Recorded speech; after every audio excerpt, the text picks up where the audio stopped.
The moment Dante Russo's eyes locked on Ella Carter across a crowded dining room, her ordinary life shattered. She was just a waitress, invisible, forgettable, safe. But to him, she was something else entirely.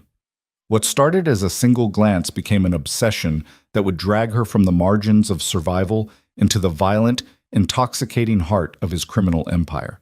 She thought she was serving dinner. She had no idea she was walking into a trap set by the most dangerous man in the city, a man who had been watching her far longer than she ever realized, and who would stop at nothing to make her his. If you're ready for a story about power, obsession, and a love that breaks every rule, stay with me until the end. Hit that like button, drop a comment with your city so I can see how far this story travels, and let's dive in. The restaurant smelled like money. Not the clean, crisp kind that comes from a new wallet, but the older, heavier scent, leather, cigars, wine that cost more than Ella's rent. It clung to the velvet curtains, soaked into the Persian rugs, lingered in the air like an unspoken threat. Ella Carter had been working at Aurelio's for 8 months, and she still wasn't used to it, the weight of it, the way the chandeliers threw golden light across faces that never smiled at people like her. She was 23 and invisible. That was the trick to surviving here, learning how to be seen just enough to do your job, but not so much that anyone actually looked. The men who ate here didn't see waitresses. They saw obstacles, background noise, moving pieces in a game Ella didn't understand and didn't want to. She'd perfected the art of it. Keep your head down, your voice pleasant, your hands steady. Collect your tips. Go home. Don't ask questions. Tonight was supposed to be like any other night. She'd clocked in at 5, tied her hair back in a neat bun that made her look older than she was, and pulled on the black dress that all the servers wore. Simple, expensive, designed to blend. The Friday crowd was already filtering in by the time she hit the floor, and the kitchen was chaos. Aurelio himself was barking orders in rapid Italian, his face red, his hands moving like a conductor's. Ella had learned to tune it out. She took her section, 4 tables near the back, the quieter ones, and started her routine. Smile, nod, pour water, recite specials. It was mechanical, safe, boring. And then Marco, the floor manager, grabbed her elbow halfway through her second table. "You're being moved," he said. Ella blinked. "What?" "VIP section, table 12. Her stomach dropped. "Marco, it's not a request." His voice was flat, his eyes already darting past her toward the entrance. "Antonio called in sick. You're covering." She wanted to argue. The VIP section wasn't just different, it was another world. The people who sat there didn't tip better. They tipped worse, because they assumed the restaurant comped everything anyway. They were demanding, rude, and they had security, actual armed men who stood in corners and watched. But Marco was already walking away, and Ella knew better than to push. She grabbed a fresh towel, straightened her apron, and headed toward the corner of the restaurant she'd spent 8 months avoiding. Table 12 was in the back, tucked into an alcove framed by dark wood panels and low-hanging Edison bulbs. It was private, separate, like it existed in its own pocket of reality. Ella approached slowly, her shoes silent on the thick carpet, her heart tapping an uneven rhythm against her ribs. There were 4 men at the table, 3 of them barely registered, big, broad-shouldered, expensive suits that didn't quite hide the bulk beneath. They had the look of men who got paid to stand still and hurt people when necessary. One of them glanced at her as she approached, his expression as blank as a wall. But the 4th man, Ella's breath caught. He sat at the head of the table, one hand resting lightly on the stem of a wine glass, the other draped over the back of his chair like he owned not just the seat, but the room, the building, the air itself. He was younger than she'd expected, maybe early 30s, with dark hair that looked like it had been cut with a knife, and eyes so sharp they could have drawn blood. His suit was black, perfectly tailored, and he wore it the way some men wore armor. He didn't look up when she stopped at the table. "Good evening," Ella said, and hated how small her voice sounded. "Can I start you gentlemen with something to drink?" One of the other men, a thick-necked guy with a scar running down his jaw, grunted, "Whiskey! Neat!" The others echoed orders. Bourbon, scotch, another whiskey. The man at the head of the table said nothing. Ella waited. Her pen hovered over her notepad, her pulse loud in her ears. She didn't know why she was nervous. It wasn't the first time she'd served someone who looked dangerous. Aurelio's attracted a certain kind of clientele, people with power, people with secrets. But this was different. This man felt different.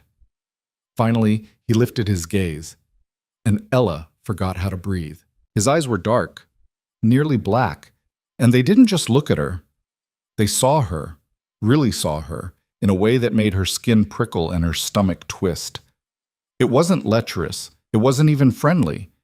It was something else entirely, something that felt like recognition, though Ella knew for certain she'd never seen him before in her life. "Water," he said. His voice was low, smooth, and faintly accented. Italian, maybe, or something close. "Still, no ice." Ella nodded quickly. "Of course." She turned to go and his voice followed her. "What's your name?" She froze. It wasn't a strange question.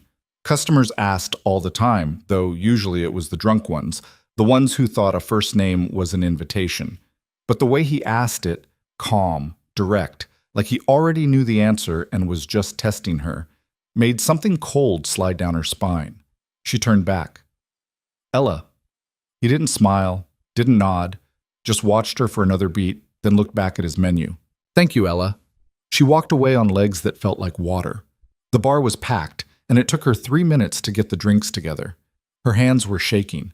She told herself it was nothing, just nerves, just the usual anxiety that came with working the VIP section.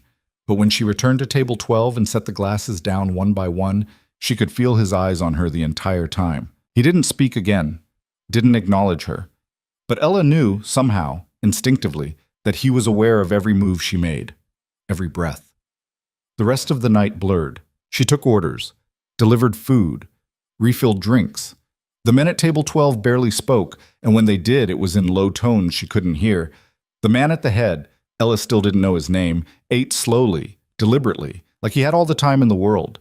He didn't touch his phone, didn't check his watch, just existed in a way that made the room bend around him. By the time they asked for the check, Ella's nerves were frayed. She brought the leather portfolio to the table, set it down gently, and stepped back. The scarred man pulled out a black credit card without looking at the total. Ella took it, ran it, brought it back. And when she set the receipt down, the man at the head of the table spoke again. "You work here often?" Ella hesitated. 5 nights a week. "Late shifts?" Her mouth went dry.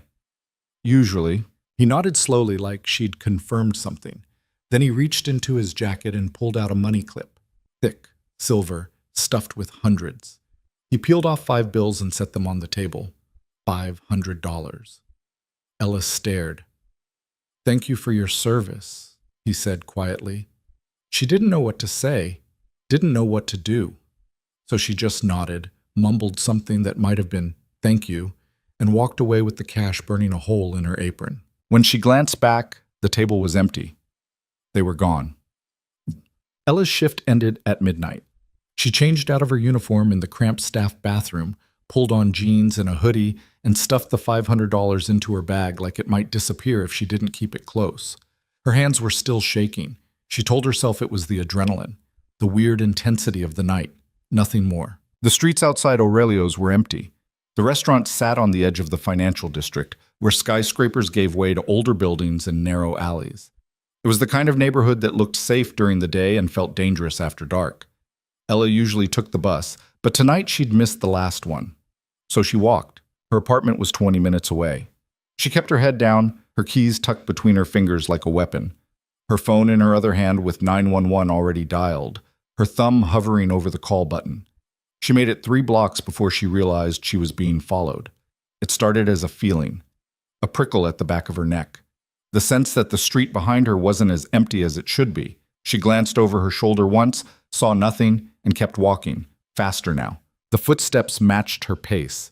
Ella's heart kicked into overdrive. She turned a corner, then another, trying to lose whoever it was. But the footsteps stayed with her, steady and relentless.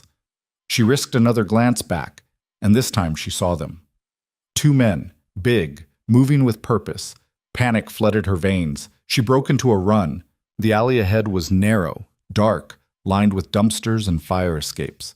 Ella didn't think, just bolted toward it, her bag bouncing against her hip, her breath coming in ragged gasps. She could hear them behind her, closer now, their footsteps heavy and fast. She wasn't going to make it. And then, a car screeched to a stop at the mouth of the alley. Black, sleek, expensive. The passenger door flew open and a voice cut through the night. "Get in." Ella skidded to a halt, her chest heaving, her vision swimming. She looked at the car, looked back at the men behind her who had stopped, their faces shadowed but tense. The voice came again, calm, commanding. "Now." She didn't think, just moved. Ella threw herself into the car, and the door slammed shut behind her. The engine roared, and they were moving before she even had her seatbelt on. She twisted in her seat, looking back, and saw the two men standing in the alley, watching. Not chasing, just watching. Her breath came in sharp, painful bursts. Her hands were shaking so hard she could barely grip the door handle. And then she looked at the driver. It was him, the man from table 12, Dante Russo. He didn't look at her, just drove, his hands steady on the wheel, his expression unreadable. The city blurred past the windows, streetlights, buildings, shadows. Ella's mind was racing, her thoughts tangled and useless. "What?" Her voice cracked. "What the hell is happening?"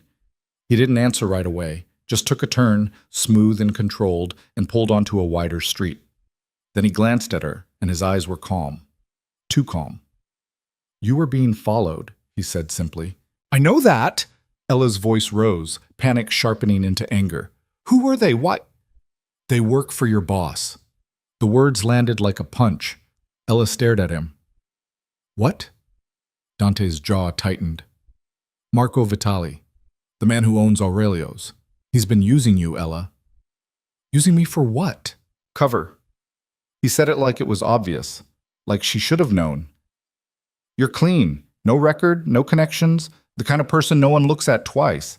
That's why he hired you. That's why you've been working the quiet tables for 8 months while he runs money through the back." Ella's stomach dropped. "That's insane." "It's true." "How do you know?" Dante finally looked at her fully, and the weight of his gaze made her breath catch. "Because I've been watching." The world seemed to tilt. Ella pressed herself back against the seat, her mind screaming. "You've been watching me." "Yes."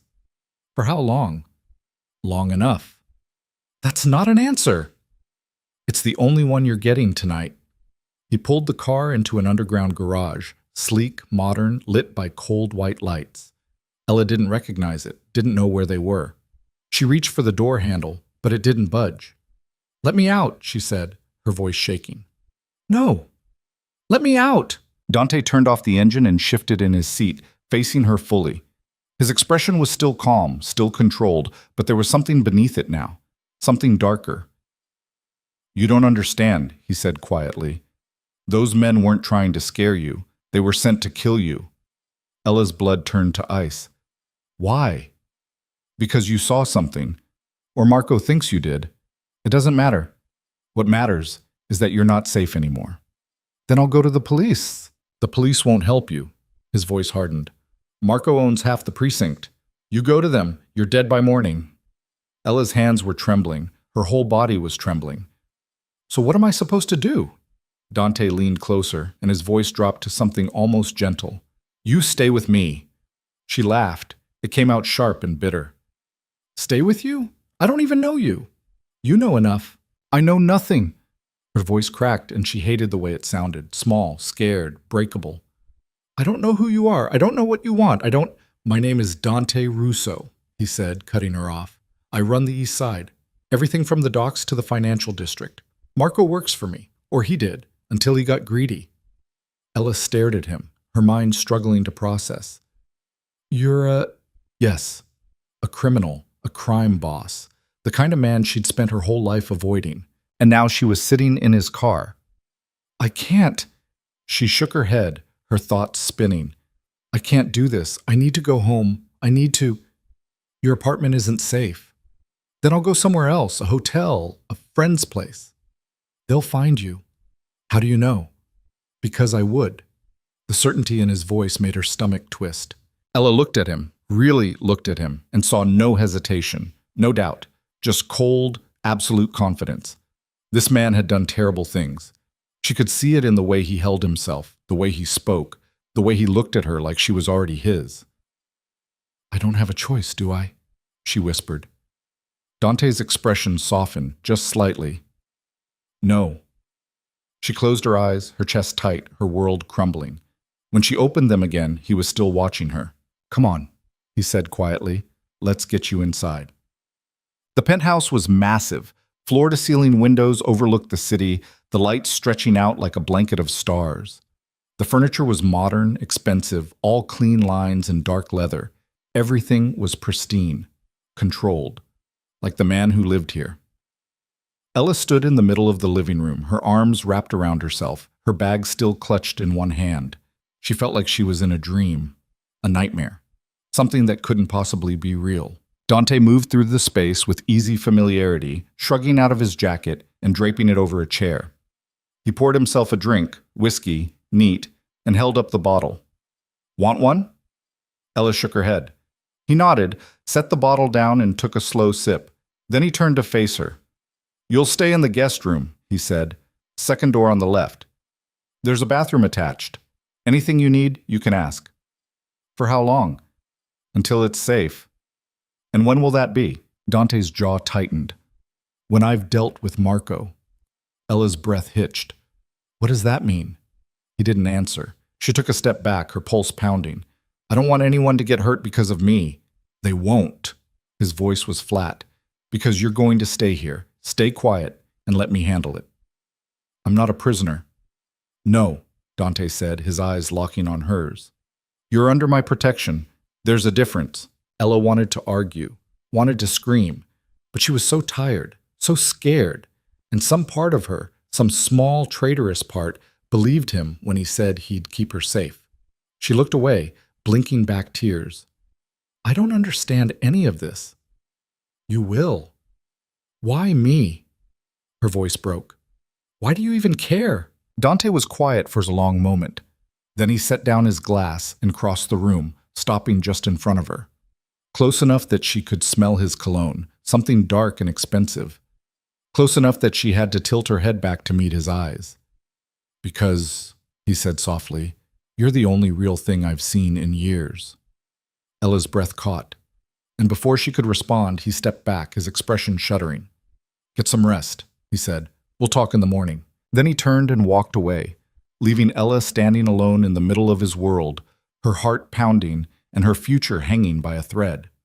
She didn't sleep that night, just sat on the edge of the guest bed, staring at the door, wondering how her life had gone from invisible to inescapable in the span of a single evening, and knowing deep down that there was no going back. Morning came whether Ella wanted it to or not.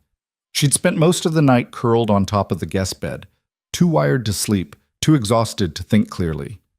The room was absurdly comfortable, white sheets that probably cost more than her monthly rent, blackout curtains that turned the space into a cave, a bathroom with heated floors and a shower big enough for 3 people. It was luxury she'd only ever seen in magazines, and it made her skin crawl.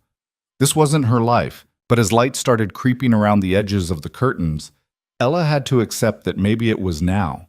She sat up, her body stiff, her mind foggy. Her phone was dead. She hadn't thought to grab a charger before being shoved into Dante's car. Her bag sat on the chair by the door, the $500 still inside like evidence of a crime she hadn't committed. Everything felt surreal, disconnected. She needed coffee. She needed answers. She needed to get out of here. Ella pushed off the bed and padded to the door, pressing her ear against it. Silence. She turned the handle slowly, half expecting it to be locked, but it swung open easily. The hallway beyond was empty, all polished hardwood and recessed lighting.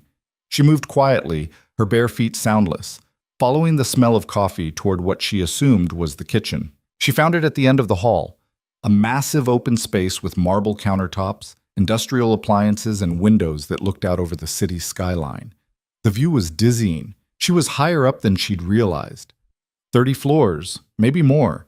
And sitting at the island, reading something on a tablet, was Dante. He looked different in the daylight. Less like a shadow, more like a man. He'd changed clothes, dark jeans, a black t-shirt that fit him like it was custom made. His hair was still damp, like he'd just showered. He glanced up when she entered, his expression unreadable. "Coffee's fresh," he said, nodding toward the machine. Ella hesitated, then moved to the counter. Her hands shook slightly as she poured herself a cup. She didn't add anything. No milk, no sugar. Just wrapped her fingers around the mug and let the heat ground her. "Did you sleep?" Dante asked. "No. Neither did I." She looked at him, surprised. He didn't look tired. Didn't look like anything, just calm, controlled, like he always was. "How do you do that?" The words came out before she could stop them. "Do what?"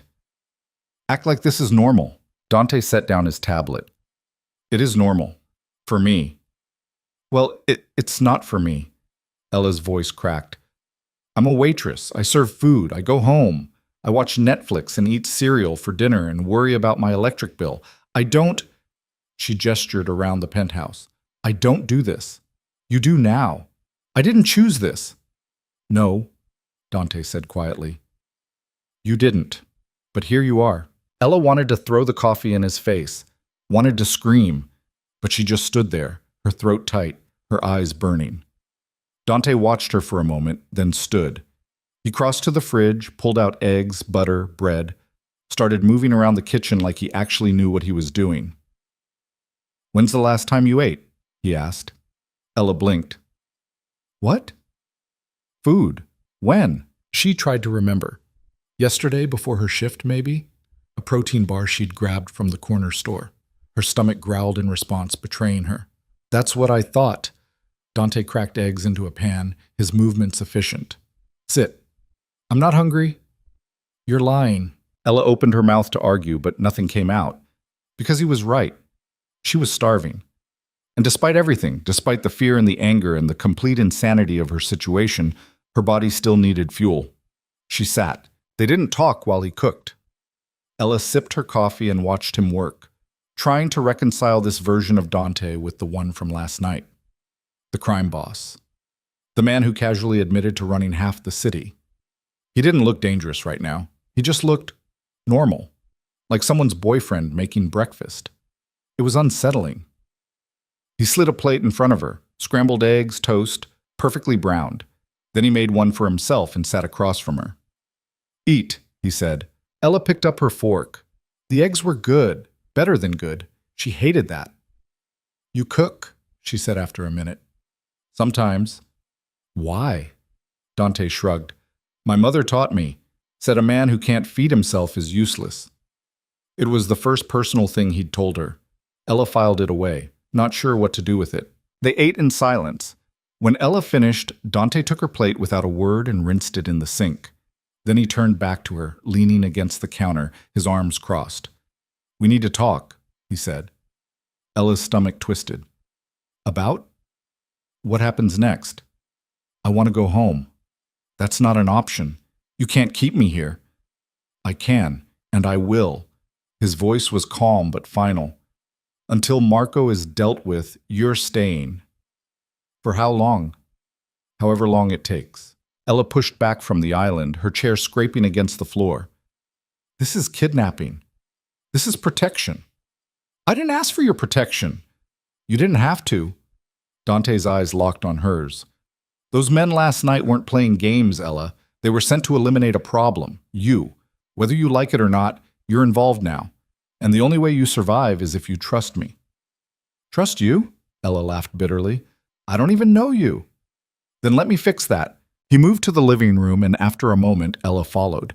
He gestured for her to sit on the couch, then settled into the chair across from her. The distance felt deliberate, like he was trying not to crowd her. "My name is Dante Russo," he began, his voice measured. "I'm 32. I've been running the East Side for 6 years. Before that, I worked for my uncle, learned the business, built connections, made myself useful. When he retired, I took over." "Retired," Ella repeated. "That's one way to put it." Dante's mouth twitched. Almost a smile. "He's alive, if that's what you're asking. Living in Sicily, sends me wine at Christmas." "How nice." "I'm not a good man, Ella. I'm not going to pretend I am. But I'm not a monster either. I have rules. I don't hurt civilians. I don't touch kids. And I don't let people who work for me cross lines. Like Marco. Like Marco." Ella pulled her knees up to her chest, wrapping her arms around them. What did he do? He's been skimming, laundering money through Aurelio's without my approval, using the restaurant as cover for deals I didn't authorize. And when I found out, he panicked. So he tried to kill me. He tried to tie up loose ends. Dante's jaw tightened. You were in the wrong place at the wrong time, and now you're a liability. I didn't see anything. Doesn't matter. He thinks you did. Ella's head was spinning. So what are you going to do? Dante didn't answer right away, just looked at her, his expression unreadable. I'm going to make sure you're safe, he said finally, and I'm going to remind Marco what happens when people forget who they work for. The way he said it, calm, cold, absolute, made Ella's blood run cold. You're going to kill him. Probably. Jesus Christ. Don't, Dante said sharply. Don't act shocked. You knew what I was the moment I told you my name. This is my world, Ella. People don't get second chances here. They get examples. Ella felt sick. I can't be part of this. You already are. I didn't choose.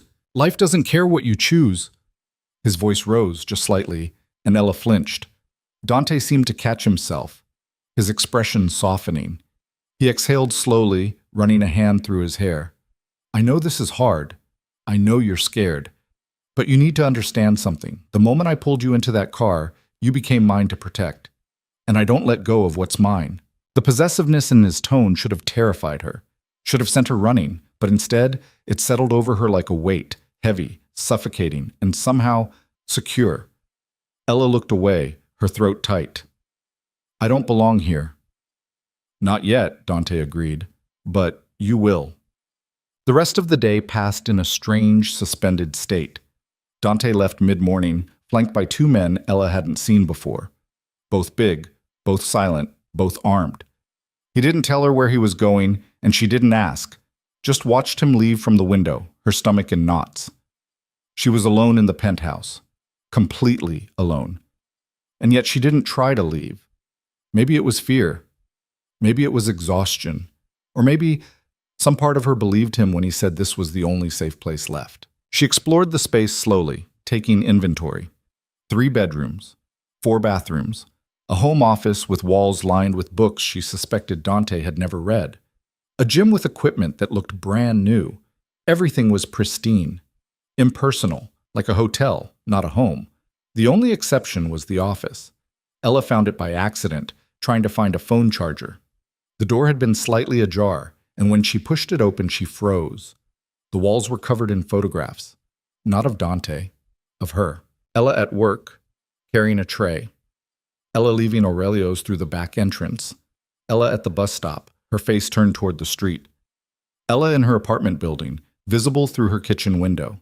There were dozens of them, maybe more, all taken from a distance, all candid, all proof that Dante had been watching her for far longer than she'd imagined. Her hands started shaking. She backed out of the room, her heart pounding, her mind screaming. This wasn't protection. This was obsession. When Dante returned that evening, Ella was waiting for him in the living room. She stood the moment he walked in, her arms crossed, her expression cold. What the hell is wrong with you? She demanded. Dante paused, his eyes narrowing. What are you talking about? The office, the pictures. His face went blank. Then slowly he nodded. You weren't supposed to see those. No kidding. Ella, how long? Her voice shook. How long have you been watching me? Dante set down his keys, his movements deliberate. 4 months. The number hit her like a fist. 4 months? Yes. Why? Because I wanted to know you. That's not knowing someone, Ella's voice cracked. That's stalking. I know. She stared at him, waiting for excuses, explanations, anything. But he just stood there, calm and unflinching. You're insane, she whispered. Maybe. Dante took a step closer. But I kept you alive, didn't I? Ella wanted to hit him, wanted to run, but she couldn't move, couldn't breathe. You had no right, she said. I had every right. His voice dropped, low and rough. You were working for a man who would have gotten you killed.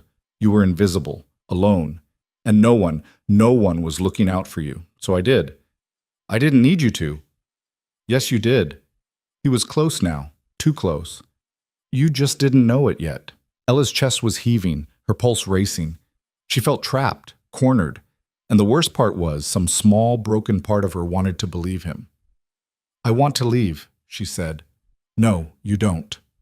Yes, I do. Then go. Dante stepped back, spreading his arms. The door's unlocked. The elevator works. Walk out. See how long you last. Ella's hands clenched into fists. You're a bastard. I know. They stood there, locked in a silent standoff, the air between them crackling with tension.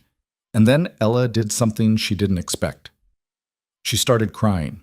Not loud, dramatic sobs, just quiet tears that slipped down her cheeks without permission. She hated it, hated feeling weak, hated that he was seeing her like this. Dante's expression shifted, softened. He took a step forward, then stopped like he wasn't sure if he was allowed. Ella, he said quietly. Don't! She wiped her face roughly. Just don't. But he moved anyway, crossed the space between them and stood there, close enough to touch. And when she didn't pull away, he lifted a hand and brushed a tear from her cheek with his thumb. The gesture was so gentle it broke something inside her. I'm sorry, he said, and his voice was rough, raw. I'm sorry you're scared. I'm sorry I dragged you into this.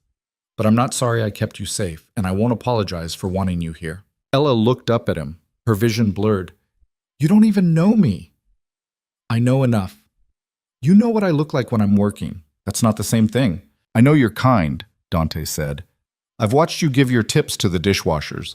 I've seen you cover shifts for people who don't deserve it. I know you smile at strangers, and you don't complain even when you're exhausted. I know you're stronger than you think, and I know... His voice caught. I know I don't deserve you, but I'm keeping you anyway. Ella's breath hitched, and before she could stop herself, she leaned into him. Just a little. Just enough that her forehead rested against his chest. Dante went still. Then slowly his arms came around her. Not tight, not possessive. Just there. Steady. They stood like that for a long time, neither of them speaking. And for the first time since this nightmare started, Ella felt something other than fear. She felt seen. The days that followed settled into a strange, uneasy rhythm. Dante left most mornings and returned most nights. He never told her where he went, but Ella could guess. Meetings, deals, whatever it was crime bosses did. Sometimes he came back with blood on his knuckles. Sometimes he came back quiet and tense, like he was holding something dangerous inside. Ella didn't ask. She spent her days in the penthouse, pacing, reading, trying to keep her mind occupied. Dante had given her access to his credit cards, told her to order whatever she needed, but she couldn't bring herself to use them. It felt too much like accepting this, like giving in. But slowly, inevitably, she started to adapt. She learned the rhythms of the building, the security guard who nodded at her when she went to the gym, the cleaning crew that came on Wednesdays, the way the city looked at sunrise from the living room windows. She learned Dante, too. He was quieter than she'd expected, more careful.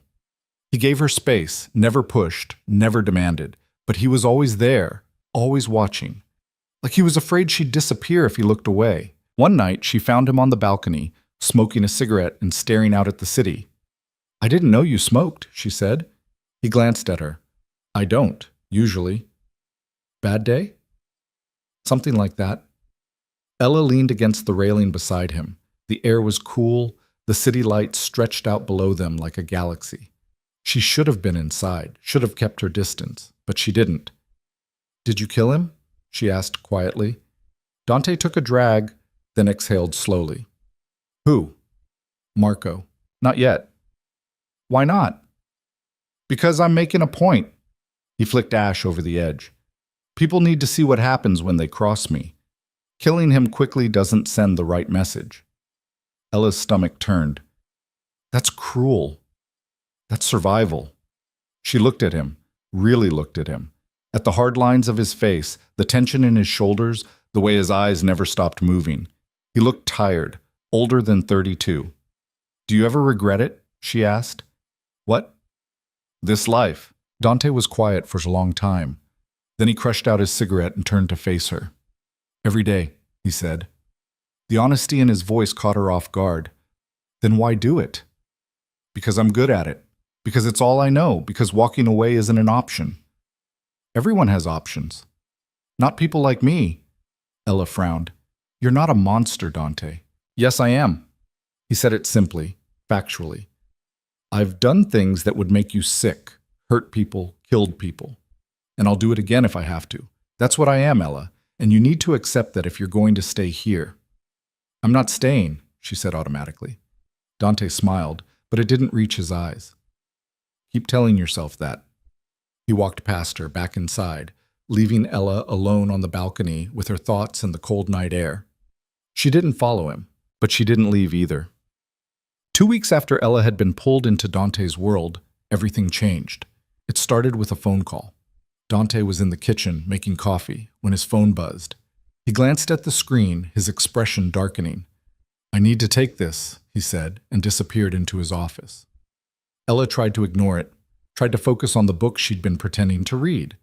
But 10 minutes later, Dante emerged, his face like stone. Get dressed, he said. What? Why? We're leaving. Where are we going? Somewhere safe. Ella's pulse spiked. What happened?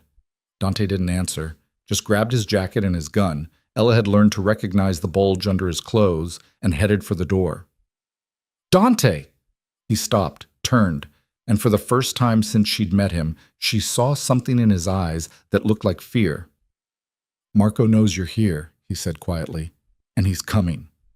Ella's blood turned to ice. They were gone within 5 minutes, flanked by 3 armed men she'd never seen before. Dante kept her close, his hand on her lower back, his body positioned between her and the world. They moved through the building's underground garage, into a different car and onto streets that blurred past in the dark. Ella didn't ask questions, didn't speak, just tried to breathe. They ended up at another building, smaller, older.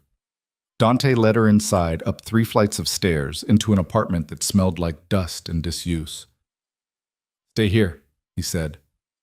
Don't leave. Don't open the door for anyone. Where are you going? To finish this. Dante. I'll be back. He cupped her face, his thumb brushing her cheek. I promise. And then he was gone. Ella stood in the empty apartment, her heart pounding, her mind spinning, and she realized with a terrible aching clarity that she didn't want him to leave. She wanted him to stay. She wanted him. The apartment was silent, except for the hum of the refrigerator and the distant sound of traffic below. Ella stood in the middle of the cramped living room, her arms wrapped around herself, trying to make sense of what had just happened. 1 minute, she'd been drinking coffee in a penthouse that cost more than she'd earned in 10 years. The next, she was hiding in a safe house that smelled like mildew and old carpet, while Dante went off to do something that would probably get him killed, or get someone else killed. She pressed her palms against her eyes, trying to stop the spiral of her thoughts. This wasn't her life. This couldn't be her life. But the evidence was hard to ignore. The locked door, the burner phone Dante had shoved into her hand before leaving, the gun he'd left on the kitchen counter with instructions she'd been too shocked to process. If anyone comes through that door who isn't me, he'd said, his voice clipped and urgent, you use it. Ella had stared at the weapon like it might bite her. I don't know how to... Point. Pull the trigger. Don't think. He'd already been halfway out the door. I'll be back in 3 hours, 4 at most. That had been 6 hours ago.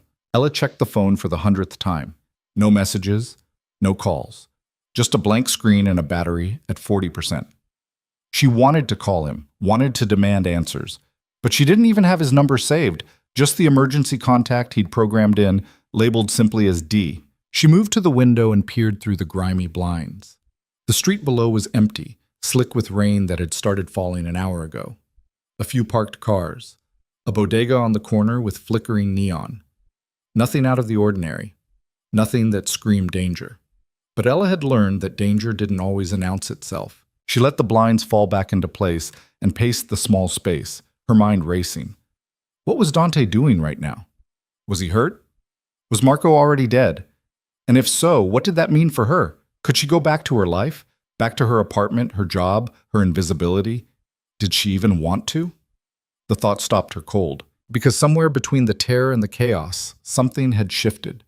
She'd spent 2 weeks in Dante's world, watching him move through it with the kind of certainty she'd never possessed.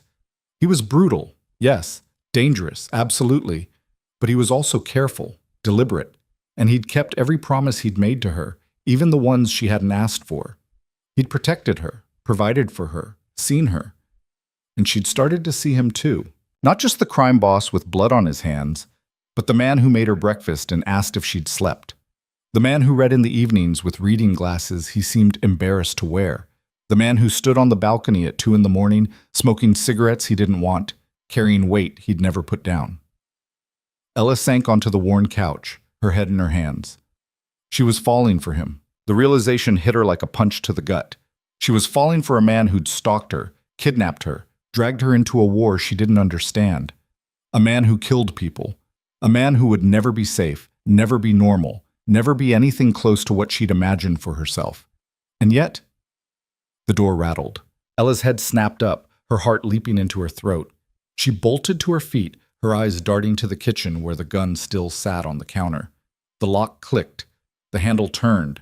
She grabbed the weapon with shaking hands, her finger finding the trigger, her whole body trembling. The door swung open. Dante stepped inside. Ella nearly dropped the gun. He looked like hell. His shirt was torn at the shoulder, dark stains spreading across the fabric that she knew was blood. His knuckles were split and raw, his jaw tight with pain. But he was alive. He was here. Jesus Christ, she breathed. Dante closed the door behind him, locked it, and leaned against the frame like it was the only thing keeping him upright. His eyes found hers, and something in them softened. "You can put that down now," he said quietly. Ella looked down at the gun in her hands, then carefully set it on the coffee table. Her legs felt like water. "You're bleeding." "I know." "How bad?" "Not bad enough." He pushed off the door and moved toward the bathroom, his gait uneven. "I need to clean up." Ella followed him without thinking, her training as a person who'd spent years taking care of people kicking in. "Let me help." "I've got it." "Dante, you can barely stand." He stopped in the doorway, his back to her, his shoulders tense.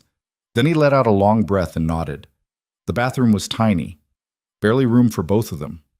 Dante sat on the edge of the tub while Ella rummaged through the cabinet, finding a first aid kit that looked military grade.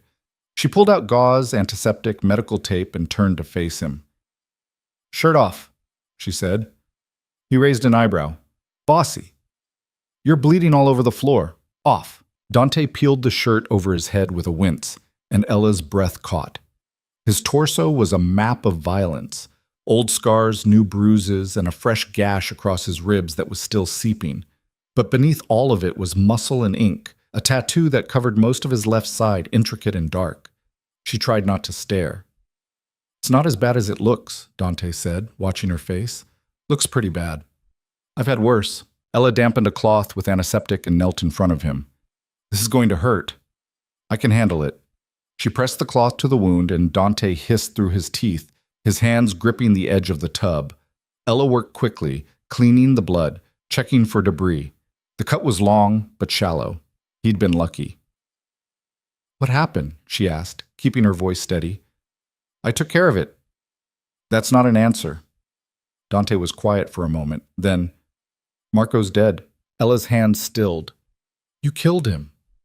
"Yes." "Where?" "The docks. He was trying to leave the city. Thought he could run." Dante's voice was flat, empty. "He was wrong." Ella resumed cleaning the wound, her stomach churning. Did he say anything?" "He begged." Dante's jaw tightened. They always do. She didn't ask for details. Didn't want to know. Just focused on the task in front of her, bandaging him up, keeping him together. When she finished, she sat back on her heels, her hands stained with his blood. "There were others," Dante said quietly. "3 of his men. They put up a fight." "Are they dead?" "All of them." Ella's chest tightened. "And your people?" "One injured. He'll live." Dante reached out and gently took her wrist, turning her hand over to look at the blood. "You did good." "I didn't do anything." "You stayed. You waited." His thumb brushed over her knuckles. "That's more than most people would do." Ella met his eyes, and the weight in them nearly broke her. You said you'd come back. I keep my promises. Do you? Always. She believed him. That was the terrifying part. She believed every word. Dante stood slowly, testing his weight, and moved to the sink. He washed his hands, his face, the back of his neck. Ella watched him, unable to look away. When he turned back to her, some of the tension had bled out of him. It's done, he said. Marco's gone. His operation's being absorbed. The people who wanted you dead are either dead themselves or too scared to try. Ella's heart thudded. So I can go home. Dante's expression shuddered. If that's what you want. It should have been.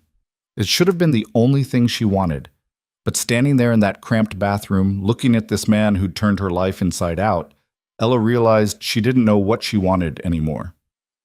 Is it safe? She asked instead. As safe as it's going to be. That's not a yes. Nothing's ever completely safe, Ella, but you're not a target anymore. You can go back to your apartment, back to work, back to your life. He paused. If that's what you want. You keep saying that. Because it's true. I won't keep you here if you don't want to stay. Ella's throat tightened. And if I do? The question hung between them, heavy and dangerous. Dante went very still, his eyes searching hers. Then you stay, he said quietly. Just like that? Just like that? What does that mean? For me? For us? It means you're mine to protect, to provide for, to... He stopped himself, jaw tightening. It means I take care of you. Whatever you need. And what do you get out of it?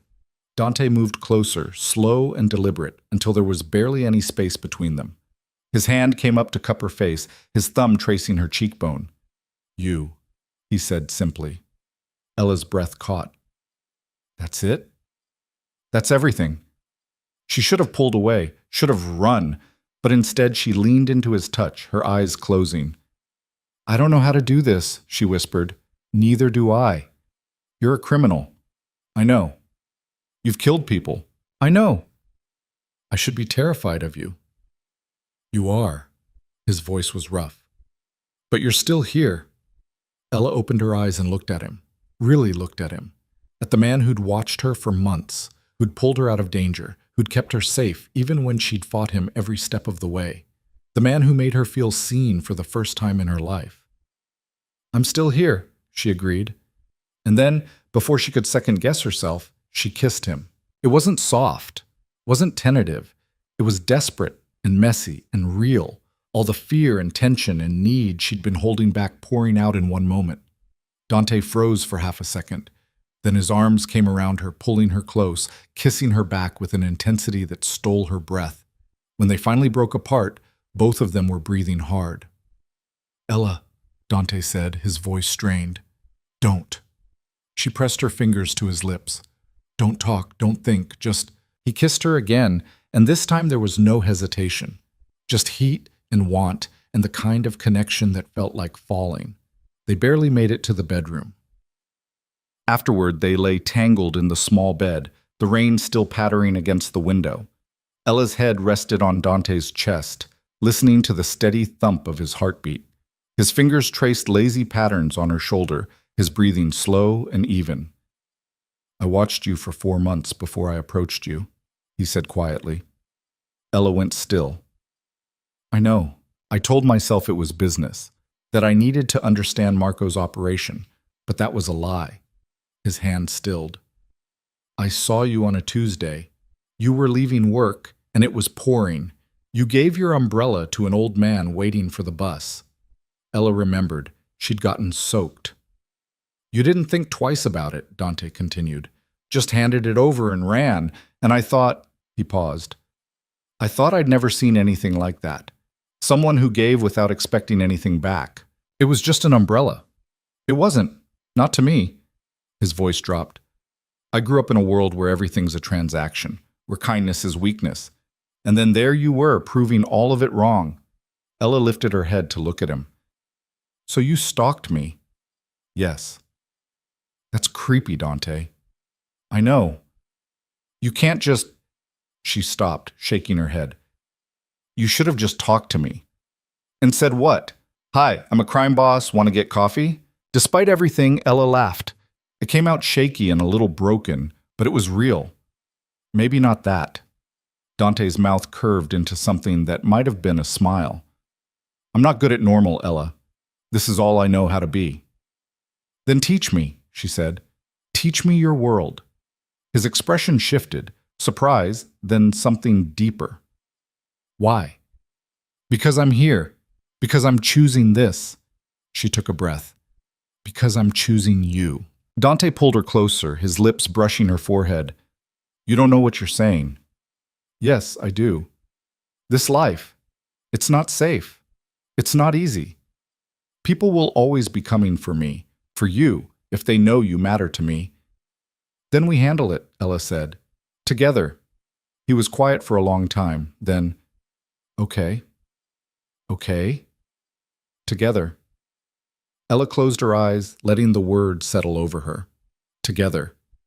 It was terrifying. It was insane. But it was also the truest thing she'd felt in years. They fell asleep like that, wrapped around each other, the rain washing the city clean outside.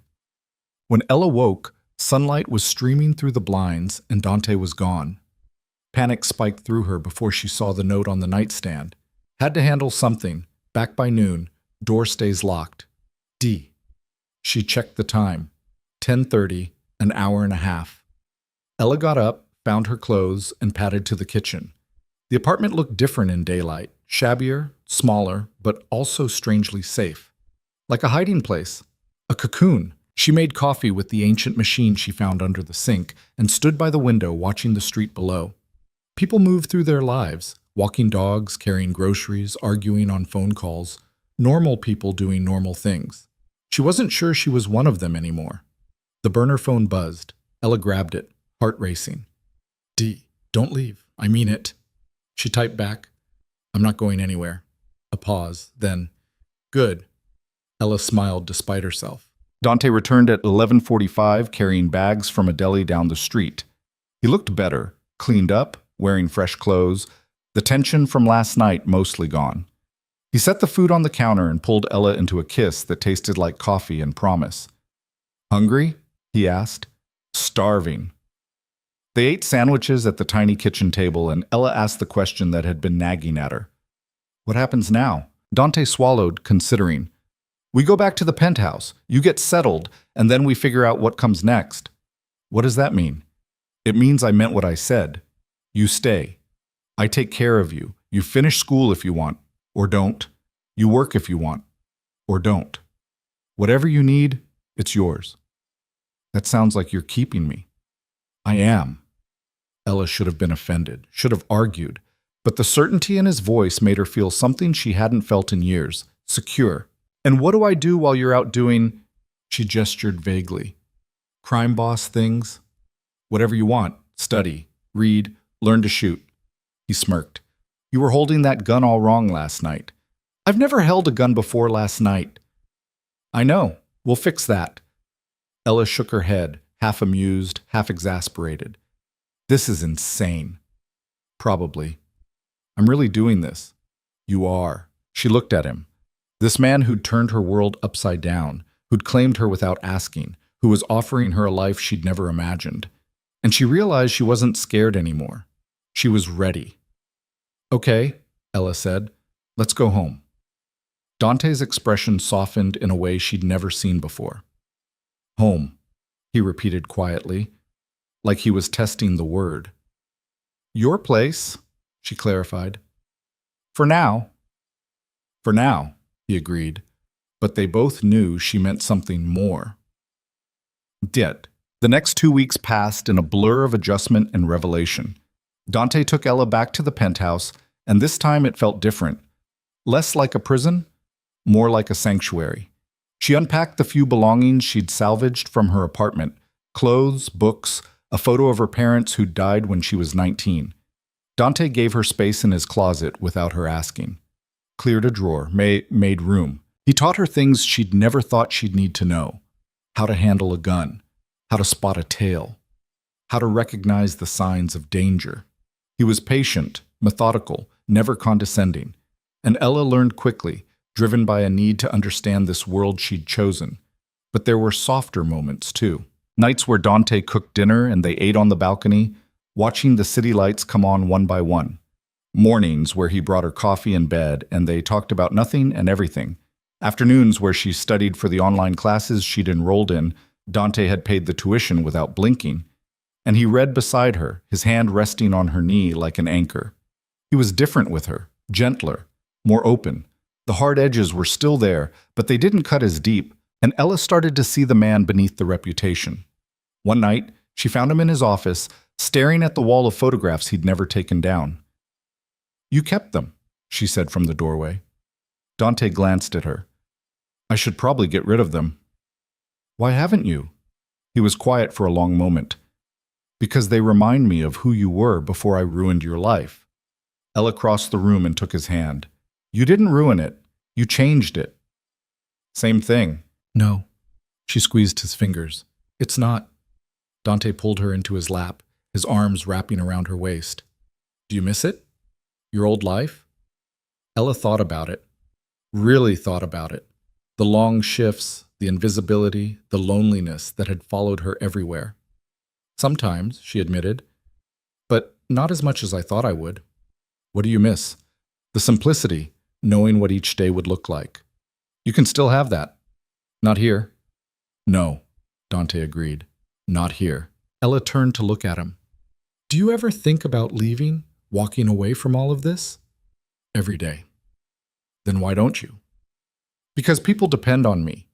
Because if I walk away, someone worse takes over. Because—" He stopped, his jaw tight. "Because what?" "Because I don't know how to be anything else." Ella's heart ached for him. For the boy who'd grown up in violence, who'd learned to survive by becoming the thing everyone feared. For the man who wanted something different but didn't know how to reach for it. "You could learn," she said softly. "Maybe." He kissed her temple. "With you, maybe." It wasn't a promise, but it was hope, and that was enough. The danger came on a Thursday. Ella was in the penthouse alone, reading, when the power went out. She froze, her instincts, the ones Dante had spent weeks training, kicking in. She reached for her phone. Dead. The backup generator should have kicked in by now. It hadn't. Something was wrong. She moved to the door, pressed her ear against it. Footsteps. Multiple people. Coming closer. Her heart hammered. Dante was across town at a meeting. She was alone. Ella grabbed the gun from the safe in the bedroom. Dante had given her the code weeks ago, and positioned herself behind the kitchen island, her hand steady despite the fear coursing through her. The door burst open. 4 men flooded in, armed and efficient. Ella didn't hesitate. She fired. The first shot went wide, but the second caught one of them in the shoulder. He went down, cursing. The others scattered, taking cover. "She's armed!" one of them shouted. Ella's hands were shaking now, but she kept the gun up, her breathing shallow. Dante's voice echoed in her head. "Don't think. Just react." She fired again, missed. The men were advancing, coordinated and professional. And then, gunfire erupted from the hallway. Different guns, heavier. Dante's men poured in, and chaos exploded. Ella dropped behind the island, her ears ringing, her pulse wild. The firefight lasted less than a minute, but it felt like hours. When silence finally fell, Ella lifted her head. 4 bodies, none of them Dante's people. And standing in the doorway, breathing hard and covered in someone else's blood, was Dante. His eyes found hers immediately. "Are you hurt?" Ella shook her head, unable to speak. Dante crossed the room in 3 strides and pulled her into his arms, his grip almost painful. "You're okay. You're okay." "I shot someone," Ella whispered. "I know. You did good. I could have died." "But you didn't." He pulled back, cupping her face. "You fought.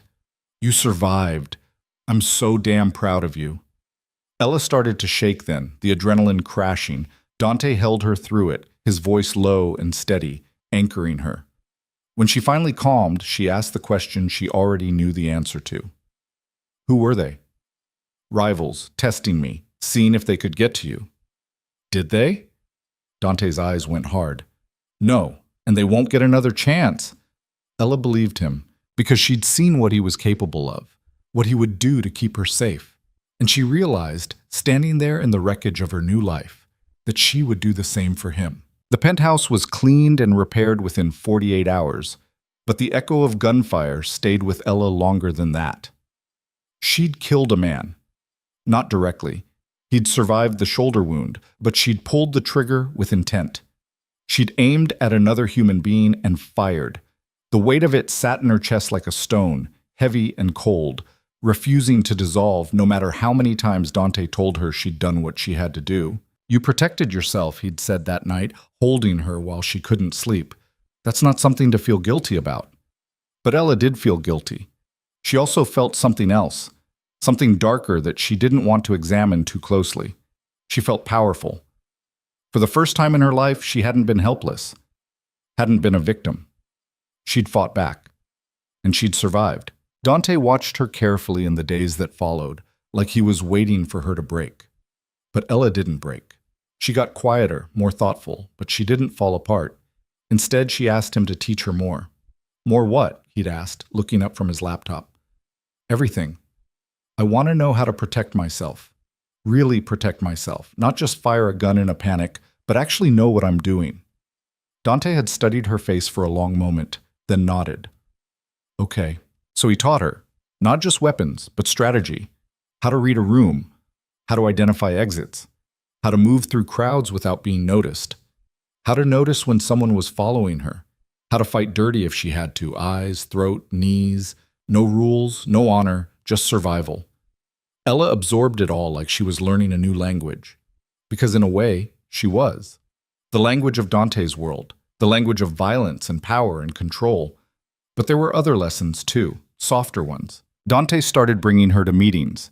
Not the dangerous ones, but the business ones.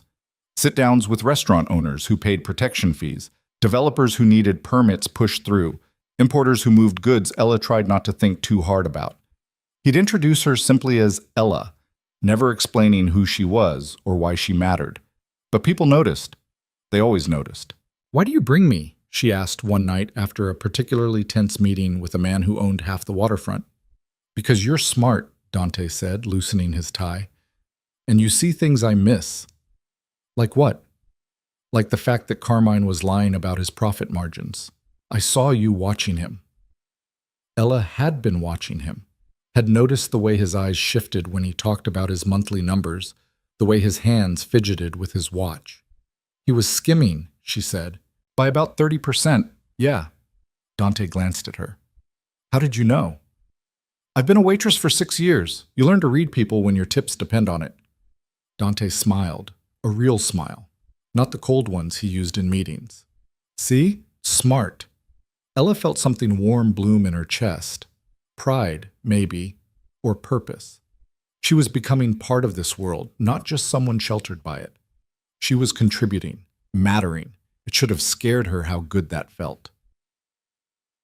3 weeks after the attack, Dante came home with a lawyer. Ella looked up from her textbook, Economics 101, which she was actually starting to enjoy, and blinked at the older woman standing in their living room. She was elegant, probably mid-50s, with sharp eyes and a briefcase that probably cost more than Ella's old car. Ella, this is Patricia Moreno, Dante said. She's going to help us with something. Help with what? Ella closed her textbook, suddenly nervous. Patricia smiled. It was professional, not unkind. Mr. Russo has asked me to assist with your legal status. We're going to give you a new identity. The words landed like a physical blow. A new identity, Ella repeated slowly. It's necessary, Dante said, his voice careful.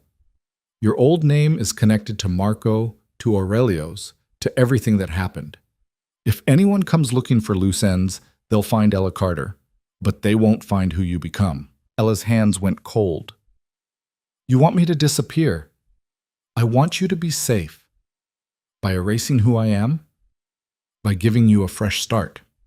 Dante crossed to her, crouching beside the couch so they were eye level. You can keep your first name if you want, but the rest, Carter, your social security number, your employment history, it all has to go. Patricia can create something new, something clean, Ella looked at the lawyer, who nodded confirmation.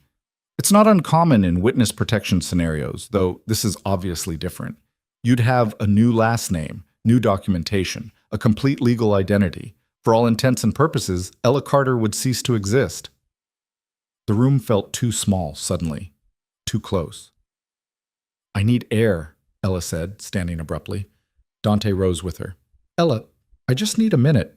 She walked out onto the balcony, gripping the railing, her breath coming too fast. Below, the city sprawled in every direction, indifferent to her crisis. She'd already lost so much: her job, her apartment, her old life. And now Dante was asking her to lose her name, the last piece of who she'd been before him. The door opened behind her. She didn't turn. I know it's a lot, Dante said quietly. It's everything. I know. Do you? Ella spun to face him.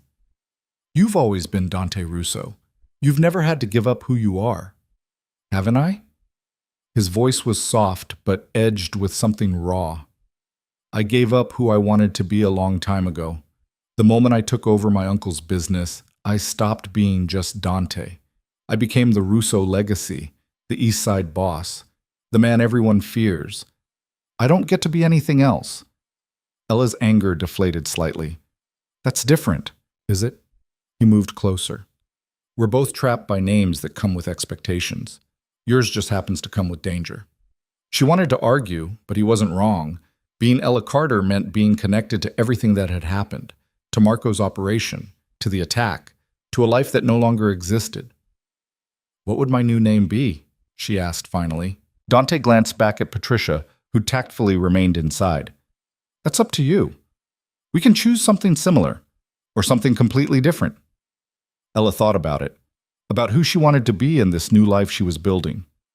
Ella Marconi, she said after a moment. Dante's eyebrows rose slightly. Italian? If I'm going to be part of your world, I might as well sound like I belong in it. Something shifted in his expression, something that looked almost like relief. Marconi, I like it. It's my mother's maiden name, or it was something like it. She changed it when she came to America. Ella looked down at her hands. I barely remember her, but I remember her telling me once that names carry power, that who we are is more than what we're called. Dante took her hands, his thumbs brushing over her knuckles. Then Ella Marconi it is. Patricia handled everything with quiet efficiency. Within 2 weeks, Ella Carter was gone from every database that mattered, and Ella Marconi existed in her place. New social security number, new birth certificate, new credit history carefully constructed to look legitimate. It was thorough and slightly terrifying. You're a ghost now, Patricia said when she delivered the final documents. Legally speaking, Ella Carter never worked at Aurelio's, never lived in that apartment, never existed beyond birth records that will never be accessed again. Ella stared at her new driver's license. Same photo, different name. It felt like looking at a stranger. After Patricia left, Dante found Ella in the bedroom, sitting on the edge of the bed with the documents spread around her. Having second thoughts? He asked. 100th thoughts, maybe. She picked up the Social Security card. This is so illegal.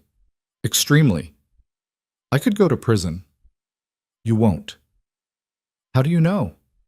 Because I won't let that happen. Dante sat beside her. And because Patricia's the best. She's done this for dozens of people. Witness protection, foreign agents, people fleeing bad situations. You're safer now than you were with your real name. Ella turned the card over in her fingers. It doesn't feel real. It will. Give it time. She leaned into him, and he wrapped an arm around her shoulders. They sat like that for a while, surrounded by paper proof of a life that hadn't existed yesterday. Thank you, Ella said quietly. For what? For caring enough to do this, even though I fought you on it. Dante pressed a kiss to her temple. I'd do anything to keep you safe. You know that by now. She did know, and that was what scared her most. Not that he was capable of terrible things, but that he'd do them without hesitation if it meant protecting her. With her new identity came new opportunities. Dante enrolled her in a proper university, a prestigious private school across town where she could finish her degree in person instead of through a computer screen. He'd wanted to hire tutors, bring the education to her, but Ella had insisted on going to campus. I need normal, she'd said, or at least something close to it. Dante had agreed, though he'd assigned her security. Two men in civilian clothes who followed at a distance, never obvious but always there. Ella had protested at first, but Dante had been immovable on this point. You go to school, you do it safely, non-negotiable. So Ella learned to navigate campus with shadows. It was strange at first, knowing they were watching, but eventually she stopped noticing. They were good at their job, invisible, until needed. Classes were harder than she'd expected. Not intellectually, but socially. She was older than most of the other students, and she carried herself differently. While they stressed about exams and relationships and whether they'd get into grad school, Ella stressed about whether the rival family that had sent men to kill her might try again. The disconnect was surreal, but she found her rhythm. Buried herself in economics and business theory, fascinated by the legitimate version of the world Dante operated in. The principles were the same: supply and demand, risk assessment, market control, just with different stakes and legal consequences. One afternoon, her professor asked her to stay after class. Dr. Rebecca Chen was in her 40s, sharp and no-nonsense, with a reputation for being brilliant and difficult. Ella had been careful not to stand out in her class, but apparently she'd failed. "Ms. Marconi," Dr. Chen said, perching on the edge of her desk, "your last paper was exceptional." Ella's guard went up automatically. "Thank you. I mean it. Your analysis of monopolistic competition in unregulated markets was some of the most sophisticated work I've seen from an undergraduate. Where did you learn to think like that?" "I read a lot," Ella said carefully. Dr. Chen smiled like she didn't quite believe that. "You should consider graduate school. With work like this, you could easily get into a top MBA program." The suggestion caught Ella off guard. Graduate school. A future beyond just surviving day to day. She hadn't thought that far ahead.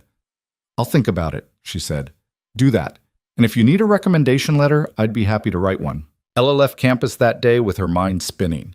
She'd been so focused on adapting to Dante's world that she hadn't considered building something of her own within it. But why couldn't she? Dante had money, resources, connections, and she had a brain that was apparently better than she'd given herself credit for. She brought it up over dinner that night. "Dr. Chen thinks I should go to business school," she said, pushing pasta around her plate. Dante looked up. "What do you think?" "I think it sounds insane. I'm barely keeping up with undergraduate work." "You're getting straight A's." "Because I study constantly." "So you're good at it." Dante set down his fork. "If you want to go to business school, you should do it." "Just like that?" "Just like that." Ella studied his face, looking for the catch. "It would be expensive." "Money isn't an issue. It would take 2 years, maybe more." So I'd be busy, focused on that instead of—" She gestured vaguely between them. Dante reached across the table and took her hand. "Ella, I don't want you to give up your life for me. I want you to build one with me. If business school is part of that, then we make it work." The certainty in his voice made her chest tight. "You really mean that?" "Always." Ella squeezed his fingers. "Okay, I'll apply." Dante smiled, and it was one of those rare, genuine ones that transformed his entire face. "Good. And when you get your MBA, maybe you can help me go legitimate." She laughed, startled. "You want to go legitimate?" "Someday. Not now, but someday." His expression turned serious. "I told you before, I think about leaving this life every day. But I can't just walk away. The businesses, the people who depend on me, the enemies who'd see it as weakness, it's complicated. But if I had a way out, a real plan, maybe I could do it." Ella's mind was already turning over the possibilities. "You'd need to clean the money, invest in legitimate businesses, build a public reputation separate from your underground one." "Exactly. That would take years, maybe a decade." "I've got time." Ella looked at him, this man who'd dragged her into darkness, but was now talking about finding light, and felt something shift inside her. This wasn't just about survival anymore. This was about building something, together. "Then let's do it," she said. Dante lifted her hand and pressed a kiss to her knuckles. Together. But going legitimate was a distant goal. In the present, Dante's world was still violent and unpredictable. The family that had sent men to the penthouse didn't give up. They just got smarter. Ella was leaving campus one evening when her security team intercepted her before she reached the car. "Change of plans," one of them, Marcus, a former Marine with a scar across his jaw, said. "We're taking a different route." "Why?" "Possible tail. Could be nothing, but we're not taking chances." Ella's pulse kicked up, but she nodded and followed them to a different vehicle. They took surface streets instead of the highway, doubling back several times. She watched the city pass by, her hand resting on the phone in her pocket. Dante had given her a new one, encrypted and untraceable, with a single button that would alert him if she was in trouble. She didn't press it, not yet. They made it back to the building without incident, but Marcus walked her all the way to the penthouse door. "Mr. Russo wants you to stay inside tonight," he said. "He's handling something." "What something?" Marcus's expression was stone. "Above my pay grade, ma'am." Ella wanted to argue, but knew it wouldn't help. She went inside and paced the living room, her anxiety building with every passing minute. When Dante finally came home 3 hours later, she was ready to explode.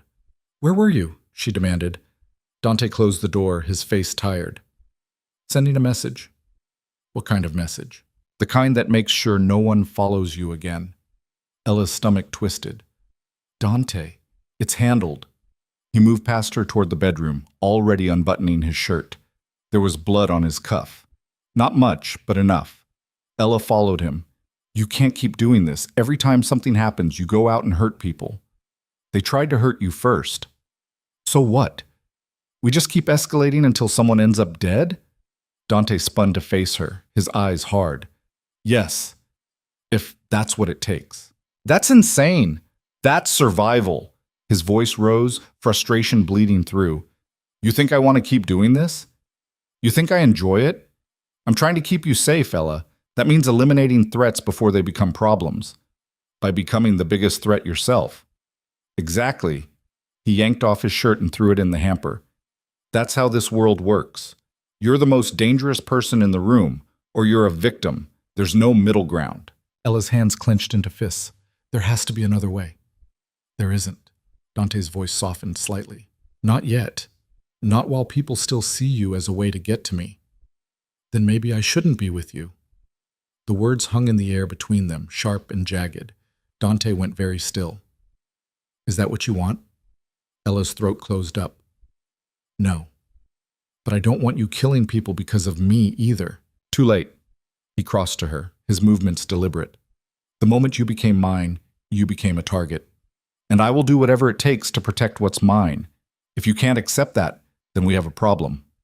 Ella met his eyes, saw the absolute certainty there, and realized they'd reached a fundamental impasse. Dante would never stop being what he was. And she would never stop struggling with what that meant. "I'm trying," she said quietly. "I'm trying to accept all of this. But it's hard." Dante's expression softened. He reached up and cupped her face, his touch gentle despite everything. "I know. And I know I'm asking too much of you, but I can't change what I am, Ella. I can only promise that everything I do to keep you safe." "What if keeping me safe means losing yourself?" "Then I lose myself." He said it simply, like it was obvious. "Because without you, there's nothing worth keeping anyway." The words broke something inside her. Ella pulled him into a kiss, desperate and angry and loving all at once. They stumbled backward toward the bed, shedding clothes and defenses, until there was nothing between them but skin and truth. Afterward, they lay tangled together, both of them breathing hard. "I love you," Ella said. She hadn't meant to say it, hadn't planned it, but it came out anyway, raw and real. Dante went completely still. Then he pulled back just enough to look at her, his eyes searching her face. "Say it again," he said roughly. "I love you." His hand came up to cup her cheek, his thumb tracing her lower lip. "I've loved you since the day I saw you give away that umbrella. I just didn't know what to call it until now." Ella's breath caught. "Dante." "I love you," he said, "and I will burn this entire city down before I let anything happen to you." It should have sounded like a threat. Instead, it sounded like a vow. Ella pulled him back down, kissing him like she could pour all her complicated feelings into his mouth, and he'd understand them better than she did. Maybe he did. Because when they finally fell asleep, wrapped around each other like they were the only two people in the world, Ella felt something she hadn't felt in months. Peace. The peace lasted exactly 6 days. Ella was in the penthouse studying for midterms when the door burst open and Dante strode in with an expression that made her blood run cold. "Pack a bag," he said. "Now." "What's happening?" "We're leaving. 5 minutes." Ella's heart hammered. "Dante, tell me what's going on." He stopped, his jaw tight. "The Volkov family. They're making a move, a big one, and they're starting with me." Ella knew that name. Russian mob. Brutal and well-connected. Dante had mentioned them once or twice, always with an edge of wariness. "How big a move?" "War." He said it flatly. "They want the east side, and they're willing to go through me to get it." Ella's hand shook as she grabbed her bag and started throwing clothes into it. "Where are we going?" "Somewhere they can't reach us. I have a place upstate, secure, isolated. We'll hole up there until I figure out our next move." "How long?" "However long it takes." They were in the car 15 minutes later, flanked by 3 other vehicles full of Dante's most trusted men. Ella watched the city disappear behind them, her mind racing. This was it. The moment she'd been dreading since the day Dante pulled her into his car. Real war. Not isolated incidents or threats, but full-scale conflict, and she was right in the middle of it. Dante drove in silence, his knuckles white on the steering wheel. Ella reached over and covered his hand with hers. "We'll get through this," she said. "I know." "Do you?" He glanced at her, and for the first time since she'd met him, she saw actual fear in his eyes. "I can't lose you," he said quietly. "Everything else, the business, the territory, the reputation, I can rebuild. But if something happens to you, it won't." Ella squeezed his hand. "You've kept me safe this long. You'll keep doing it. Promise me something." "What?" "If it comes down to it, if you have to choose between me and getting out safely, you run. You don't look back." "Dante, promise me." Ella looked at him, at the man who'd stolen her life and given her a new one, who'd claimed her and protected her and loved her with an intensity that scared them both. "I promise," she lied, because if it came down to it, she knew exactly what she'd choose. And it wasn't running. The safe house was a fortress disguised as a cabin. It sat on 20 acres of wooded land 2 hours north of the city, surrounded by trees and silence. From the outside, it looked rustic, log walls, a stone chimney, wide windows that faced the forest. But inside, it was all reinforced steel, bulletproof glass, and security systems that would make a government facility jealous. Ella stood at the window, watching the sun set through the trees, her arms wrapped around herself. They'd been here for 3 days, and the isolation was starting to press down on her like a physical weight.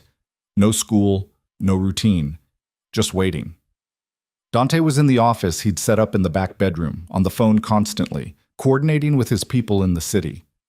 Planning, strategizing, preparing for a war that felt inevitable. She heard his voice through the door, low, sharp, giving orders she couldn't quite make out. He'd barely slept since they arrived. Barely eaten. Just worked with the kind of single-minded focus that made her worry he'd burn himself out before the Volkovs even made their move. Ella turned from the window and made her way to the kitchen. It was well stocked, Dante's people had seen to that, and she started pulling out ingredients without really thinking about what she was making. Her hands needed something to do. Her mind needed a break from spinning in circles. She was halfway through chopping vegetables when Dante emerged from the office, his hair disheveled, his face drawn. "You need to eat," Ella said before he could speak. "I'm fine." "You're not. When's the last time you had a real meal?" Dante frowned, like he was trying to remember. "Yesterday?" "Try 2 days ago." Ella pointed at the stool by the counter. "Sit." "Ella, sit, Dante, please." Something in her tone made him comply. He sank onto the stool, his shoulders sagging with exhaustion. Ella continued cooking, grateful for the familiar rhythm of it. She'd learned to cook from her mother, one of the few clear memories she had of the woman who died too young. Her mother had always said food was love made tangible, a way to care for people when words weren't enough. She made pasta with vegetables and garlic, simple but filling. When she set the plate in front of Dante, he looked at it like he wasn't sure what to do with it. "Eat," she said again, softer this time. He picked up his fork and took a bite, then another, and then he was eating properly. like he'd just realized how hungry he actually was. Ella made herself a plate and sat across from him. They ate in silence, the only sound the clink of silverware against ceramic. It was domestic and surreal, and exactly what she needed. "Thank you," Dante said when he finished. "You're welcome." He pushed the plate away and scrubbed his hands over his face. "This is taking too long." "What is?" "Volkov. He's testing me, pushing at the edges, waiting to see how I respond. But he hasn't made his real move yet." "Maybe he won't." "He will." Dante's voice was certain. "Men like Volkov don't back down. They see weakness and they exploit it. And right now, leaving the city makes me look weak." "You're not weak. You're being smart. In this world, there's no difference." He looked at her, his eyes tired. "Every day I'm here, I lose ground. People start to wonder if I'm still in control, if I'm still worth following." Ella reached across the table and took his hand. "Then go back." Dante's eyebrows rose. "What?" "Go back to the city. Deal with Volkov. End this. I can't leave you here alone. So take me with you." "Absolutely not." "Dante?" "No." His voice was firm. "That's not negotiable. You stay here where it's safe." Ella pulled her hand back, frustration flaring. "I'm tired of being kept in a cage." "This isn't a cage, it's protection. It feels the same from where I'm sitting." She stood, her chair scraping against the floor. "I didn't sign up for this life just to be locked away every time things get dangerous. If I'm going to be part of your world, then let me actually be part of it." "You are part of it." "No, I'm a possession you're protecting. There's a difference." The words hung between them, sharp and true. Dante stood too, his jaw tight. "You think I don't know that?" His voice was rough. "You think I like keeping you separate from everything? But the alternative is you getting hurt, and I can't—" He broke off, his hands clenching into fists. "I can't watch you get hurt because of me." "Then teach me how to not get hurt." Ella moved closer. "You've been training me for months. I know how to shoot, how to read a situation, how to defend myself. When are you going to trust that?" "I do trust you." "Then prove it. Let me stand beside you instead of behind you." Dante stared at her, something warring in his expression. Fear and pride and a grudging respect she could see him trying to suppress. "If I bring you back," he said slowly, "you follow my rules. You stay close. You don't take risks, and if I tell you to run, you run." "Okay." "I mean it, Ella. So do I." She stepped closer, her hand coming up to rest against his chest. "We're in this together, remember? That means all of it, not just the safe parts." Dante covered her hand with his thumb brushing over her knuckles. "You're going to be the death of me. Or the saving of you." Ella rose on her toes and kissed him. "Let's go finish this." They left the next morning. Bucket. The city felt different when they returned. Tenser. Like everyone was holding their breath, waiting for the explosion. Dante didn't take Ella back to the penthouse. Instead, they went to another property, a brownstone in a quieter neighborhood that served as a secondary headquarters. It was smaller, more defensible, and currently full of armed men who nodded respectfully when Dante walked through the door. "Status," he said to the man who met them in the hallway. His name was Victor, tall, early 40s, with the kind of calm competence that made Ella trust him immediately. "3 more incursions on the docks. They hit one of our shipments 2 nights ago. Took everything. We hit back yesterday. Took out their distribution center on the west side." "Casualties?" "2 of theirs. None of ours." Dante nodded, processing. "Where's Volkov now?" "His compound. Hasn't left in days. He's fortifying." "Good. That means he's worried." Dante glanced at Ella, then back to Victor. "Set up a meeting. Neutral ground. Tomorrow night." Victor's eyebrows rose. "You sure that's smart?" "No, but it's necessary." Dante's voice was firm. "This ends one way or another. I'm not dragging it out." After Victor left to make arrangements, Ella turned to Dante. "You're going to meet with him face to face? It's the only way to end this without burning the whole city down." He led her into a small office and closed the door. "Volkov wants my territory. I want him to back off. We either come to an agreement or we come to war. Either way, it ends tomorrow." "And if he tries to kill you during the meeting?" "Then he tries. But he won't succeed." Ella wanted to argue, to tell him it was too dangerous. but she could see the determination in his eyes. This was who Dante was, a man who faced threats head-on instead of hiding from them. "What do you need me to do?" she asked instead. Dante looked surprised, then something softened in his expression. "Stay here. Listen to the conversations.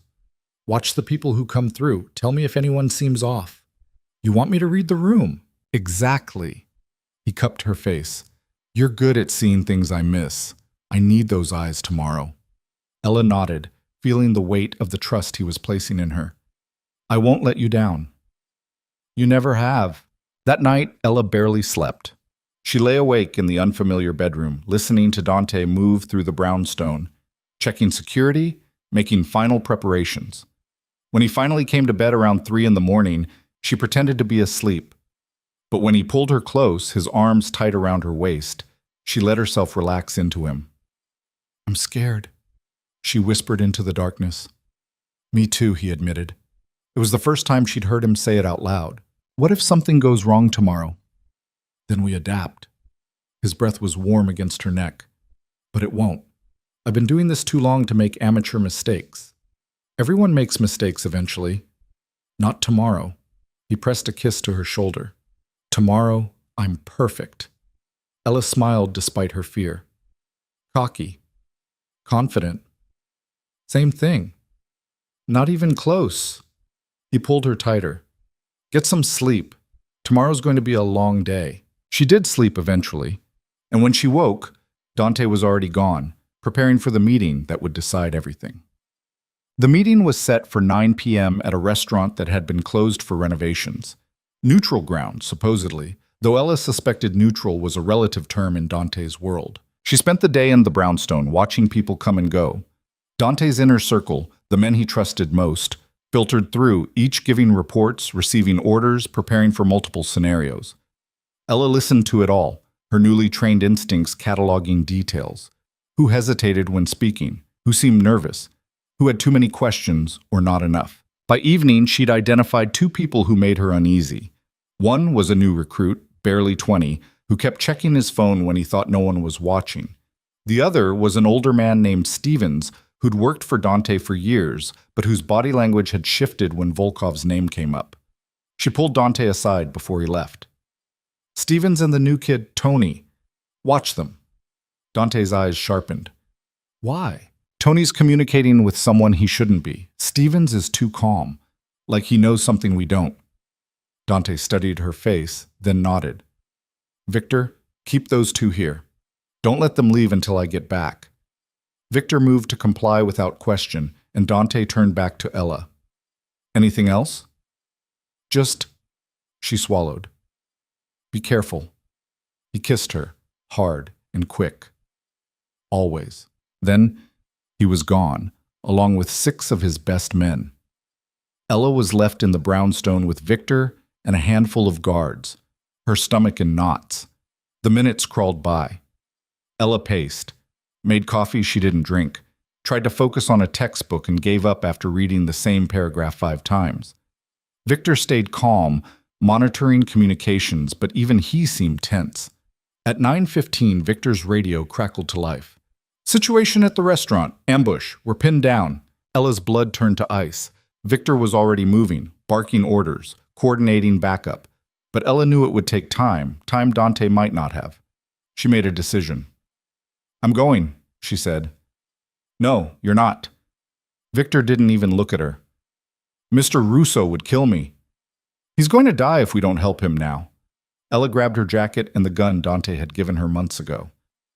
"You can either come with me or try to stop me, but I'm going." Victor hesitated for exactly 2 seconds. Then he cursed and grabbed his own weapon. "You stay behind me at all times. You follow every order. And if I say run, you run. Deal." They took 2 cars and drove through the city like the devil was chasing them. Ella's heart hammered in her chest, fear and adrenaline making everything sharp and bright. She'd never done anything like this before. Never willingly run toward danger instead of away from it. But Dante was there, and she'd be damned if she hid while he fought for his life. They reached the restaurant to find it surrounded by vehicles and gunfire. Victor parked a block away and they approached on foot, using the darkness and abandoned buildings for cover. There, Victor pointed. Side entrance. We can flank them.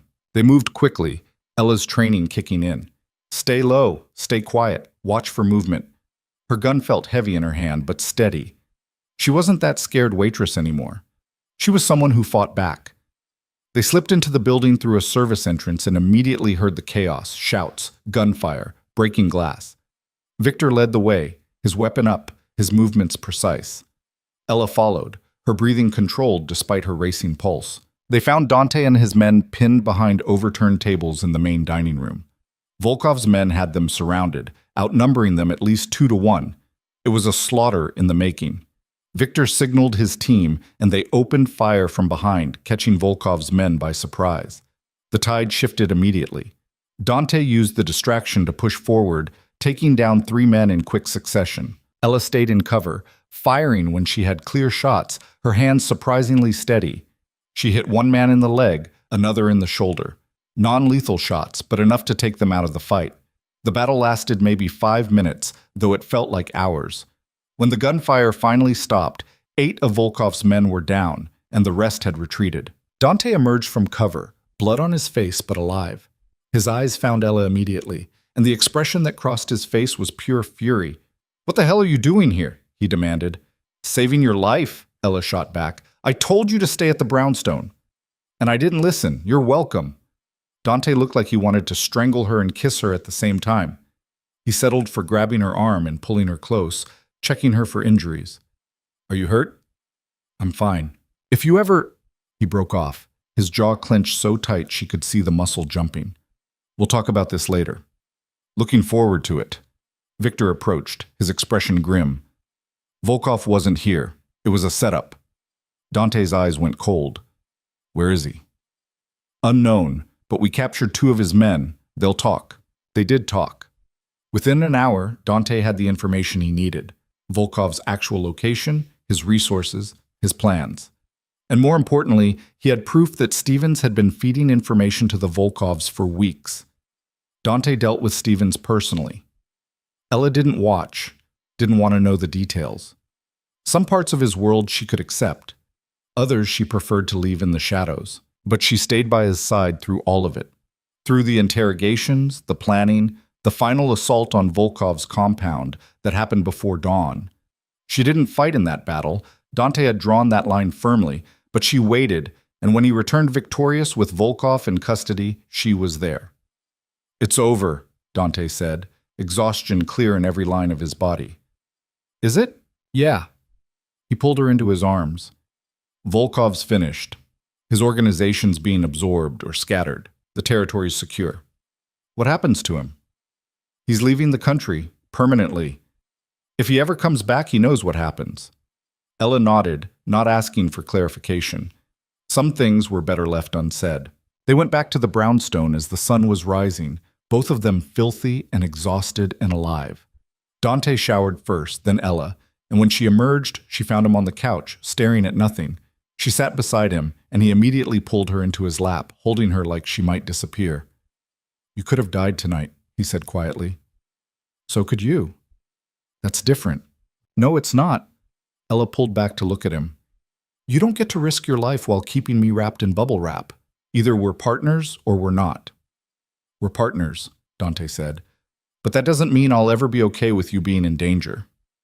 "I know, and I'll never be okay with you being in danger either. But this is the life we chose, so we deal with it, together." Dante's arms tightened around her. "I love you. I love you too." Ella kissed him, soft and slow. "And I'm not going anywhere." "Good, because I'm not letting you go." They stayed like that as the city woke up around them. 2 people who'd found each other in the worst possible circumstances and decided to build something anyway. 3 months later, Ella stood in front of a classroom, nervous in a way she hadn't been in a long time. "Ms. Marconi?" Dr. Chen said from her seat in the back. "We're ready when you are." Ella took a breath and launched into her presentation. It was her final project for Dr. Chen's class, a proposal for transforming illegal enterprises into legitimate businesses through strategic investment and reputation management. She'd worked on it for weeks, pouring everything she'd learned from both her classes and her life with Dante into creating something practical. When she finished, the room was quiet. Then Dr. Chen started clapping, and the other students joined in. Exceptional work, Dr. Chen said. I hope you're planning to pursue this in graduate school. I am, Ella said. I've already been accepted to the MBA program here. It was true. She'd applied, been accepted, and would start in the fall. Dante had been impossibly proud, celebrating with champagne and promises that he'd support whatever she wanted to do. After class, Ella walked across campus to where one of Dante's cars was waiting. Security, always, but she'd made peace with it. It was part of the package. She found Dante at the brownstone, which they'd been using more than the penthouse lately. It felt more like home somehow, smaller, more theirs. How'd it go? He asked, looking up from his laptop. I think I nailed it. Of course you did. He pulled her onto his lap. Dr. Chen email you yet? It's been 20 minutes. She will. You're brilliant. He kissed her neck. Speaking of which, I have something to show you. He brought her to his office and pulled out a folder. Inside were business plans, incorporation documents, financial projections, all legitimate, all legal. What is this? Ella asked, flipping through the pages. The beginning. Dante's voice was quiet. I've been working with some people, lawyers, accountants, consultants, setting up real businesses, construction, real estate development, import-export, all clean, all legal. Ella looked at him, her heart swelling. You're really doing it. We're really doing it, he corrected. This is your plan, Ella, your vision. I'm just following your lead. It'll take years. I know, but we have a time. He took her hand. I want to build something that lasts, something we can be proud of, and I can't do that without you. Ella looked down at their joined hands, at the man who'd stolen her from one life and given her another, at the future they were building together, one careful choice at a time. I'm in, she said, all the way. No going back? No going back. Dante pulled her close, and Ella let herself believe in the impossible, that people could change, that love could exist in darkness and still find light, that two broken people could build something whole. It wouldn't be easy. The violence hadn't disappeared completely, and probably never would. There were still threats, still dangers, still nights when Dante came home with blood on his hands. But there were also mornings with coffee and quiet conversation, afternoons studying while he worked beside her, evenings planning a future that looked nothing like their past. 6 months after that, Dante proposed. Not with fanfare or romance, but in their kitchen on a Tuesday while Ella was making breakfast. He just pulled out a ring, simple, elegant, perfect, and asked if she'd marry him. Ella said yes before he even finished the question. They got married in a small ceremony with only a handful of people present. No big production, no spectacle, just them making promises they intended to keep. And a year after that, when Ella graduated with her MBA and Dante's first legitimate business venture turned its first profit, they stood on the balcony of the penthouse, which they still kept, though they rarely stayed there, and looked out at the city that had brought them together. Do you ever regret it? Dante asked. That night I pulled you into my car? Ella thought about it, really thought about it. About the waitress she'd been, invisible, alone, going through the motions. About the woman she'd become, stronger, sharper, loved. No, she said honestly. I don't regret it. Do you? Not for a second. He pulled her close. You're the best thing that ever happened to me. Even though I complicated everything, especially because of that. He kissed her temple. You made me want to be better. To build something instead of just taking, that's worth everything. Ella leaned into him, feeling the solid warmth of his body, the steady beat of his heart. They'd come so far from that first night, from fear and possession to partnership and love. It hadn't been easy, it hadn't been clean, but it had been real. And that was all that mattered. Below them, the city glittered with possibility. Above them, stars they couldn't see but knew were there. And between them, a connection forged in darkness and tempered in fire. It wasn't the life Ella had imagined. It was better. Messier and harder and more complicated, but also richer and deeper and infinitely more real. She'd been invisible once. Just another face in the crowd, another worker bee, another person the world overlooked. But Dante had seen her, really seen her. And in seeing her, he'd given her the most precious gift of all, The chance to see herself clearly, to understand her own strength, to become someone who mattered. Not because she belonged to him, but because she'd chosen to stand beside him. And together, they'd build an empire. Not of crime and violence, but of second chances and hard-won redemption. It would take time. Years, probably. Maybe decades. But they had that time. They had each other. And they had the kind of stubborn determination that made impossible things happen. So when people asked Ella how she'd ended up here, married to a man like Dante Russo, building businesses, living a life that existed somewhere between two worlds, she never quite knew how to answer. Because the truth was complicated. It involved danger and obsession and choices that shouldn't have worked but somehow did. It involved becoming someone new while honoring who she'd been. It involved learning that love wasn't always soft and safe, that sometimes it was fierce and frightening and worth fighting for anyway. But mostly, it involved deciding that she deserved to be seen, to be valued, to matter. And once she'd decided that, everything else fell into place. Years later, when their first fully legitimate venture, a community development project in a struggling neighborhood, broke ground, Ella stood beside Dante at the ceremony and watched him give a speech about second chances and giving back. The man who'd once ruled through fear now talked about building hope. And she knew they'd made it. Not all the way. There was still work to do, still shadows to outrun. But far enough that the future looked bright instead of dark. That night, lying in bed in the brownstone they now called home, Dante turned to her.